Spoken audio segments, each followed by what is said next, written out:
Week 8 of the fantasy football season. His wide receiver starts hit every matchup this week. The first one, Minnesota Vikings at the Los Angeles Chargers Thursday night. Justin Jefferson, it hasn't been a great season for him, but he's still putting up decent numbers this year. Last week it was a down game for him where Jordan Addison had the best game out of the two receivers for this Minnesota Viking team. And this week in a matchup at the Chargers where their defense has been bad over the last few weeks, he's a start. Jordan Addison a start as well. Last week a nice ball game, over 20 fantasy points. And Jordan Addison, some weeks he's going to get those games. It's just tough to see sometimes that both these wide receivers and Jefferson and Addison don't have big games. But this week at the Chargers, their starts, Keenan Allen, Quentin Johnston, Ladd McConkey, pretty much weekly, all three of these wide receivers for this Charger team go out there and have fantasy value. We saw Allen last week, over 25 fantasy points. Ladd McConkey, he had 15 fantasy points. And Quentin Johnston, his points were low, but he did find the end zone. So this week, Thursday night, usually high-scoring games. I would start all three of these receivers. New York Jets at the Cincinnati Bengals. Garrett Wilson, there's his chance he could play in this game. The Jets obviously need him bad. Last week, they couldn't score a touchdown for the second ball game in a row as New York. Cincinnati's defense isn't any good. So Garrett Wilson, if he gets out there and that knee's good enough for him to play the full game, obviously he's a start. Josh Reynolds, Arian Smith, haven't seen much out of them. Obviously, this New York Jet offense is a mess. So those wide receivers aren't fantasy options. It's Jamar Chase, T. Higgins, arguably the best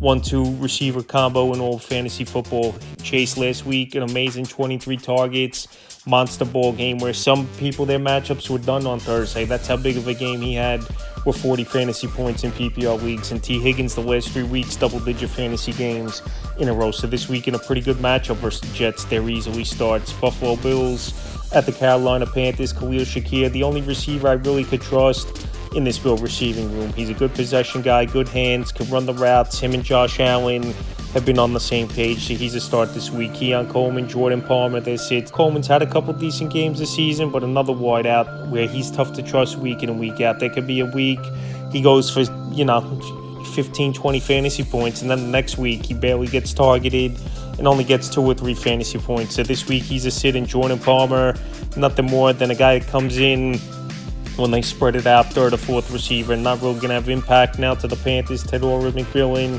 he's a start. Last week was a down game for McMillan. I think he'll bounce back in this one with the veteran Andy Dalton in their quarterback. I think this offense still can move the football, even though Bryce Young was taking the next steps and playing better. So McMillan a start. Xavier Legette found the end zone last week. Big game it was for him, his best game of his NFL career for the second year wide receiver. But he's still a wide receiver I have to see way more out of to put him in the starting lineup. And same with Jalen Coker, returned from injury last week. It didn't translate to the stat sheet. So this week, Legette and Coker both sit. San Francisco 49ers at the Houston Texans. Ricky Pearsall, he's been out a few weeks now with injury. And this Niner team, they're still going out there. They're still putting points on the board and winning ball games 5-2 on the season. So Ricky Pearsall, if he does play in this ball game, he'll be a start for me.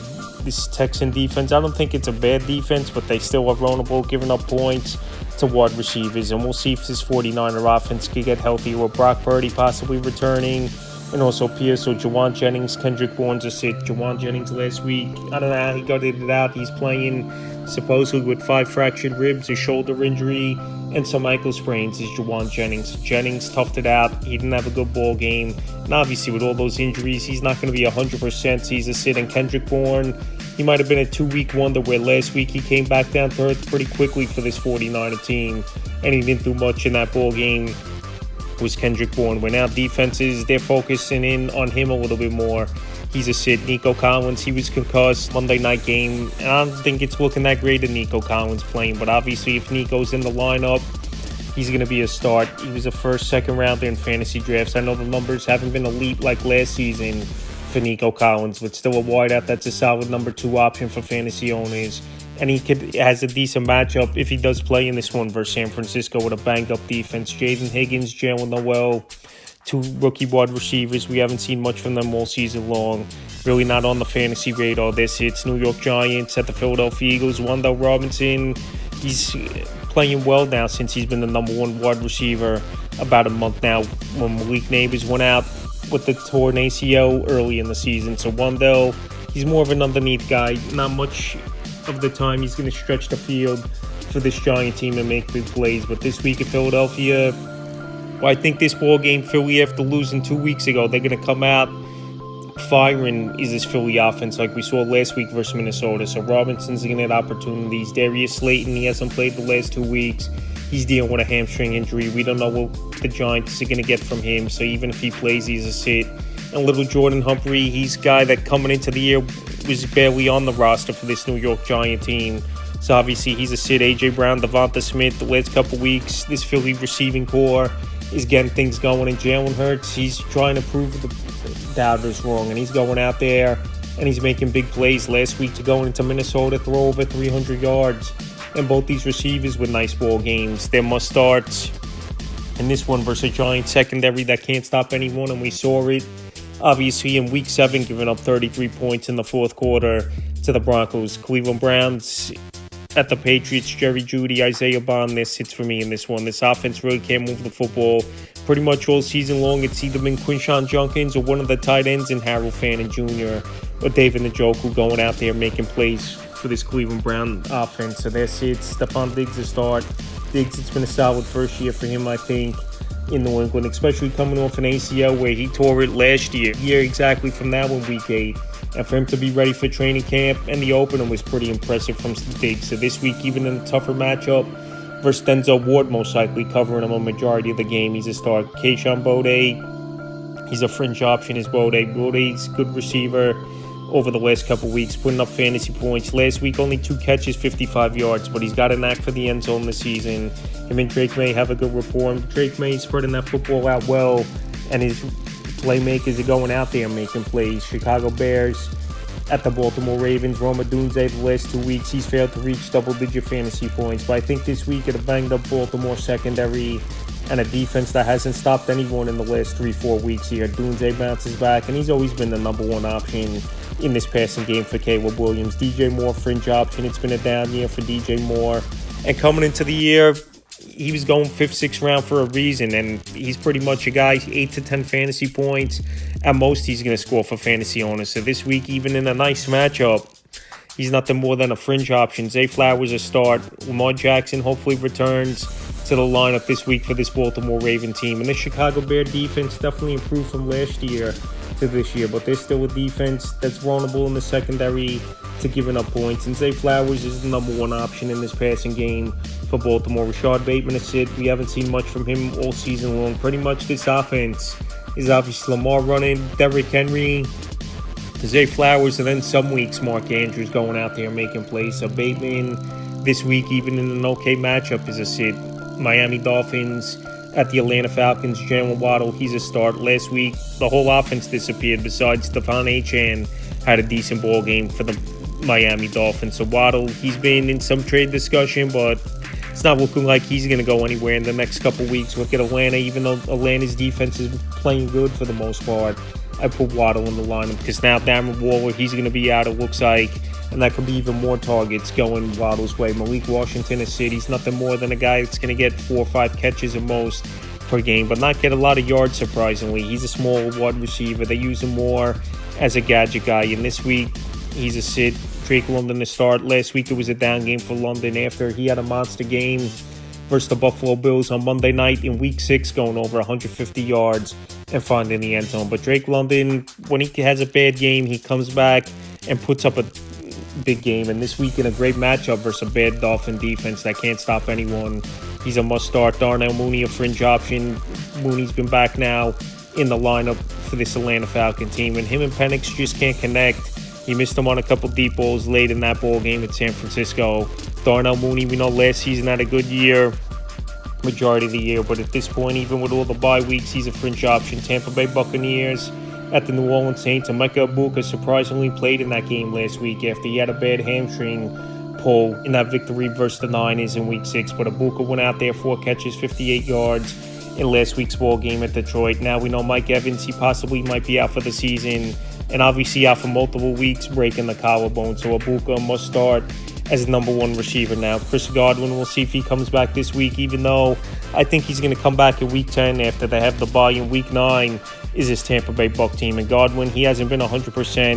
I thought he came back too soon from a devastating leg injury he had last season to come back early this season. I just didn't think it was right, and he's been out the last 2 games. But if he does play, targets are going to be there, and the Saint defense isn't good. Sterling Shepard, we haven't seen much out of him over the last few weeks in more of an expanded role, so he's a sit. And Tez Johnson, definitely a guy to be owned in 12-team leagues or deeper, but a little bit more I have to see from him, and especially if Chris Godwin plays, that's going to take production from Johnson. But 3 weeks in a row with double-digit fantasy points. Chris Olave a start. Last week a big game, 5 catches, 98 yards.